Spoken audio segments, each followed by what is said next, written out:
নমস্কার, আমি তৃষ্ণা। গল্পের মাঝে পরিবারের পক্ষ থেকে সকলকে স্বাগত। আজকের গল্প দুই বন্ধুকে নিয়ে। আপনাদেরও নিশ্চয়ই প্রিয় বন্ধু আছে।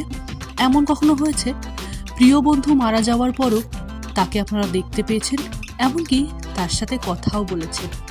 আজকে এমনই একটি গল্প নিয়ে হাজির হয়েছি, আশা দেবী রচিত যাদের দেখা যায় না। চলুন গল্প শুরু করা যাক। ডুয়ার্সে চাকরি নিয়ে গিয়েছি, আপাতত একাকী।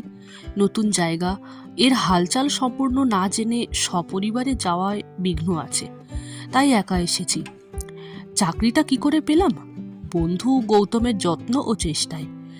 সেই একা আমাকে জুটিয়ে দিয়েছে, তাই তার ওপর আমার কৃতজ্ঞতার আর শেষ নেই। কিন্তু চাকরিটা জুটিয়ে দিয়ে সে গেল কোথায়? আজ 2 মাসেরও বেশি কাজে জয়েন করেছি, বহু খুঁজেছি, কিন্তু গৌতমের কোনো খোঁজ পাইনি।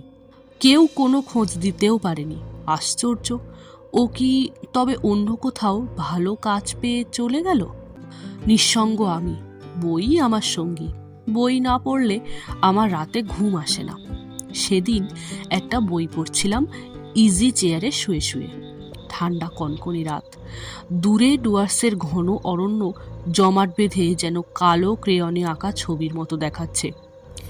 স্টেশনের ক্ষীণ আলো কুয়াশার চাদর মুড়ে দিয়ে কেমন দপদপ করতে লাগলো। উড়ে গেল একটা নিশাচর পাখি বিশ্রী আওয়াজ করে। টেবিলের জ্বলন্ত লণ্ঠনটা দপ করে খানিক কালি তুলে হঠাৎই নিভে গেল। ঘরটা ভরে গেল পোড়া কেরোসিনের গন্ধে আর ঘনীভূত অন্ধকারে। সঙ্গে সঙ্গে উত্তরের এক ঝলক হিমেল হাওয়া পাগলের মতো আছড়ে পড়ে ঘরের দরজা জানালাগুলো সব ক্ষিপ্ত হাতে খুলে দিল। চমকে উঠে আমি মাথার তলায় রাখা দেশলাইটা খুঁজতে লাগলাম আতিপাতি করে। পেছন থেকে কে বললে, এই নে দেশলাই, হয়তো ড্যাম্প লেগেছে, জ্বলবে না, তবে চেষ্টা করে দেখতে দোষ কি? গৌতম, তুই? আমি অবাক হয়ে গেলাম। হ্যাঁ রে বিমল, দেখতে এলাম তোকে। এই রাত দুপুরে? তোমার আর আসবার সময় হলো না? না, আমার সময় বড় কম। তোর কাছে আমি কিছু বলবো, কথাগুলো খুবই জরুরি। আমার সঙ্গে একটু আসতে হবে বাইরে। আমি খুশি হয়ে বললাম, এটা আর বেশি কথা কি, চলো কোথায় যেতে হবে। এ চাকরিটাও তো তোর জন্যই পেয়েছি। তুই আমার কত উপকারী বন্ধু, তার উপর ছোটবেলায় খেলার সাথী। যাবো নিশ্চয়ই, দাঁড়া, গায়ে একটা চাদর দিয়ে নি, বাইরে ঠান্ডা। বাইরে বেরিয়ে আমরা পাশাপাশি হাঁটতে লাগলাম, কিন্তু গৌতম কেন যেন একটু দূরে দূরে আমাদের মধ্যে একটা তফাৎ বাঁচিয়ে চলতে লাগলো। হঠাৎ লক্ষ্য পড়ল গৌতমের পা খালি। ঠান্ডার মধ্যে খালি গায়ে খালি পায়ে গৌতম হাঁটছে কি করে? আমি ব্যস্ত হয়ে উঠলাম। এ কি, তোর গায়ে যে কিছু নেই? তোর শীত লাগছে না? নে আমার এই চাদরটা। গৌতম কিছু না বলে আমার দিকে স্থির দৃষ্টিতে তাকিয়ে রইল কিছুক্ষণ, তারপর বলল, আমার শীত লাগে না, ওটা তুই রাখ। তার দৃষ্টিতে কি ছিল জানি না, আমি যেন কেমন হতবাক হয়ে গেলাম। কিছু যে বলবো তাও পারলাম না, চুপ করেই চলতে লাগলাম। রাতের ঘন অন্ধকারে গৌতমকে ভালো করে দেখা যাচ্ছিল না। অনুমানে বুঝছিলাম সে আমার সঙ্গেই আছে। খানিকটা দূরে দুটো পাশাপাশি পাথর রাস্তার ওপরই পড়েছিল। গৌতম নিজে একটার ওপর বসে অন্যটা আঙুল দিয়ে আমাকে দেখিয়ে দিয়ে বললে, বস, দরকারি কথা আজ সেরেই নি। তুই কিন্তু কোনো প্রশ্ন না করে সব কথা শুনে যাবি আগে। হ্যাঁ হু করবারও দরকার নেই, তারপর বন্ধুর জন্যে যা পারিস করবি। আমি বললাম, বেশ, বল কি বলবি।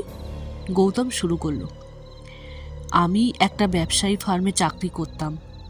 ওরা আমাকে অনেক টাকা মাইনে দেওয়ার প্রতিশ্রুতি দিয়েছিল। কিছুদিন কাজ করবার পর আমি বুঝতে পারি ওরা সৎভাবে টাকা রোজগার করে না, বরং খুবই অসৎ পথ বেছে নিয়েছে টাকা করবার জন্য। আমার এ ব্যাপারটা একেবারে পছন্দ নয়। এটা ওরা বুঝতে পেরে আমাকে তাদের টাকার একটা মোটা অংশ দিয়ে আমার মুখ বন্ধ করে দিতে চায়। কিন্তু আমি ওদের ওই পাপের টাকা একেবারেই নিতে চাইনি, বরং আমাকে এসব টাকার অংশ দিতে চাইলে আমি চাকরি ছেড়ে দেব বলি। তখন ব্যাপারটা আরও ঘোরালো হয়ে ওঠে। ওরা আমাকে নজরবন্দি করে ঘরে আটকে রাখে। একদিন আমি গভীর রাতে পালাবার চেষ্টা করে ধরা পড়ে যাই। খুবই ভয় পেয়েছিলাম ওরা বুঝি আমাকে মারধর করবে, কিন্তু কিছুই করলো না দেখে অবাক হয়েছিলাম। তবে ওদের চাল চলন, চোখ মুখের চাহনি দেখেও বুঝতে পারছিলাম আমার জন্যে আরও ভয়ঙ্কর কিছু অপেক্ষা করে আছে। আমি রুদ্ধশ্বাসে গৌতমের কথা শুনছিলাম, আর শুনছিল নিথর আকাশ, নিশুতি রাত আর ঘুমন্ত বন। মাঝে মাঝে রাতচোরা পাখির আওয়াজ আর বাতাসে ঝাউবনের শনশন শব্দ ছাড়া কিছুই শোনা যাচ্ছিল না। পাশে তাকিয়ে দেখলাম গৌতম বেশ দূরেই বসেছে। কেন, আমার কাছে এসে বসলে কি দোষ হতো? আমি কথা বলতে যাব ঠিক তখনই গৌতম বুক ভরে নিঃশ্বাস নিয়ে ক্লান্ত ধরা গলায় আবার বলতে শুরু করলো। ওরা আজ হঠাৎ আমাকে বলল, অনেক দিন ধরে বন্দি আছো, চলো আজকে একটু বেরিয়ে আসবে।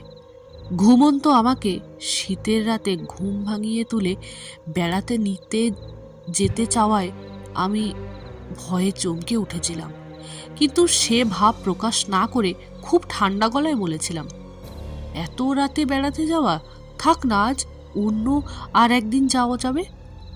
কিন্তু ওরা আমাকে ছাড়েনি, জোর করে গাড়িতে তুলেছিল। তারপর গাড়ি ছুটিয়েছিল জঙ্গলের পথে। গভীর ঘন পাহাড় জঙ্গল পেরিয়ে ওরা একটা ছোট জলার ধারে এসে থেমেছিল। সেখানে আমাকে ওরা শাসাতে লাগলো, চুরির টাকার ভাগ নিতে হবে, তা না হলে ওখানেই আমাকে ওরা শেষ করে দেবে। তুমি তো জানো বিমল, আমি মায়ের একমাত্র ছেলে। মার কাছে কখনো কোনো অন্যায় করবার শিক্ষা পাইনি। চুরি করা টাকা আমি কেমন করে মার হাতে তুলে দেব? তার চেয়ে তো আমার দ্বিধা দেখে ওরা বুঝে নিল আমি আর যাই করি চুরি করব না, আমি চোর নই। তারপর আমাকে ওরা খুন করে ওই জঙ্গলে ফেলে দিয়ে গেল।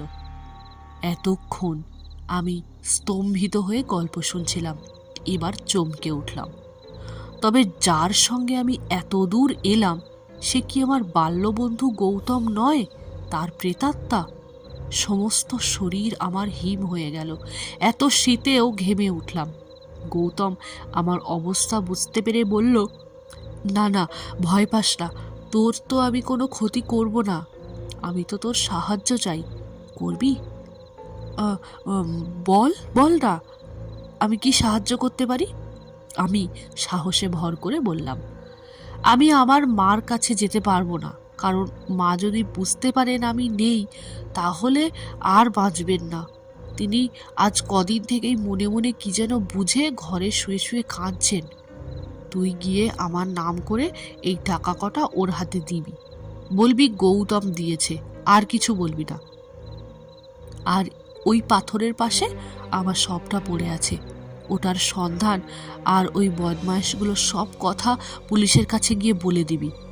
ওদের সাবধান করে দিবি ওরা যেন কোনো মতে তোর নামটা প্রকাশ না করে। আমার সবের পাশে আমার মানিব্যাগটা পড়ে আছে, ওটা ভাই তুলে নে, ওতেই সব কিছু পাবি। হিম ঠান্ডা বাতাসের সঙ্গে ভোরের আলোর জোয়ারে মিশে গেল গৌতম, আর ওকে দেখা গেল না। আজকের গল্প এখানে শেষ। আপনাদের সঙ্গে আবার দেখা হচ্ছে কোনো এক নতুন গল্পের মাধ্যমে। ততক্ষণে লাইক, কমেন্ট এবং চ্যানেলটি সাবস্ক্রাইব করে আমাদের পাশে থাকবেন, বন্ধুদের সাথে শেয়ার করবেন। ধন্যবাদ।